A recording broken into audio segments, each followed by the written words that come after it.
Is Neal and Nathaniel a friendly visit? Oh my god.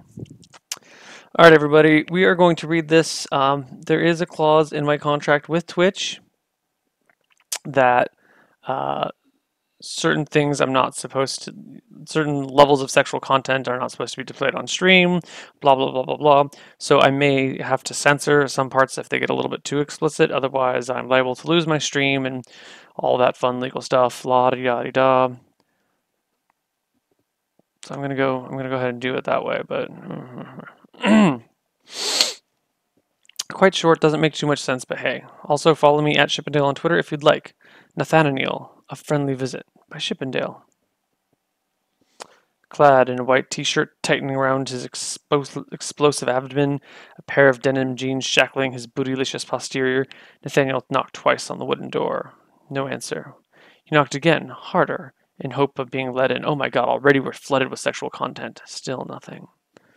Nathaniel cocked his head, stretching his sublime chestnut-colored hair in the process. Why doesn't he answer the door? The man thought to himself.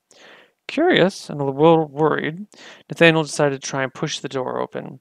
No resistance, it swung open with ease. Well, why didn't it do that when I knocked on it? I'm sorry, I misread that. Well, I am expected after all. Maybe he just forgot that time. He entered the hallway, wiping his shoes off before placing them on a small shoe rack by the door, which there is none in my house.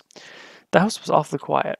Listening closely, Nathaniel could hear distant meowing coming from the resident's black cat, Nina.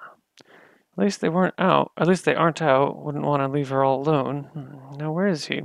Casually, Nathaniel walked along the hallway, the rug beneath him softly tickling his training calloused feet. There's no rug in our house; it's hardwood floor. Now Nathaniel wasn't a stranger to the household. In a matter of seconds, he had already located his target. The white door in front of him was closed. A certain cause to why his earlier try went unnoticed. A certain cause as to why his earlier tries of acknowledgement went unnoticed. He pushed it gently open. He pushed it gently. He pushed it open gently. He pushed it gently. He gently pushed it open. He pushed it gently open. I guess it makes sense. And the sight made him huff in annoyance. Neal was playing away at his computer, currently enveloped in Kirby Superstar, sucking in and merging Kirby with naive and unsuspecting opponents. Oh my god, we're boiling over with language already. Nathaniel rolled his eyes. Neal, whatever am I to do with you? He sighed audibly. But even but even that went past the streamer and enticing as the enticing music coursed through his headphones. All right, if that's the game he wants to play, Nathaniel licked his lips and grinned. I might just have to steal him from his viewers for a little while. Silently, Nathaniel crept up to his oblivious friend. Close enough now, he carefully lifted Neal's headset and blew tenderly into one of the gamer's ears, sending blissful shivers throughout his body.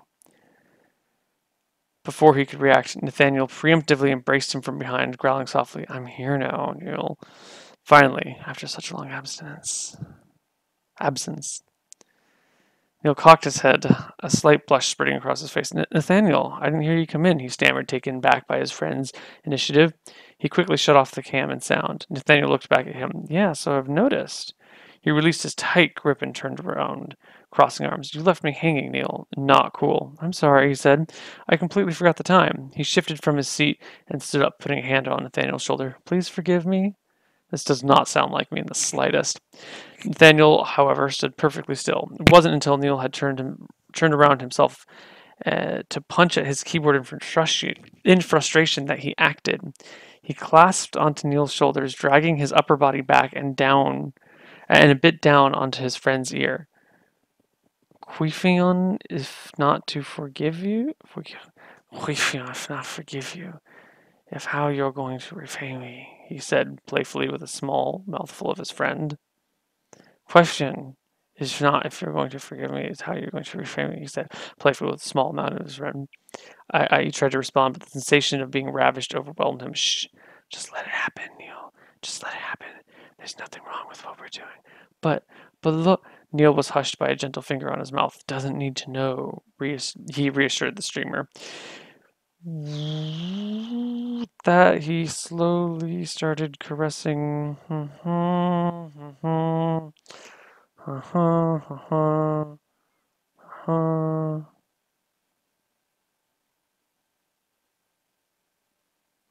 Stripping down, they vanished after blanking out a lot.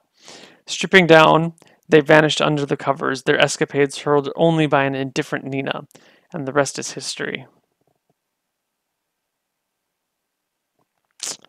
All right, that's your story that you guys wanted.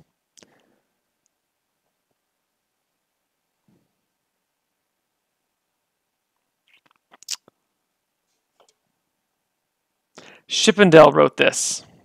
Shippendale wrote this.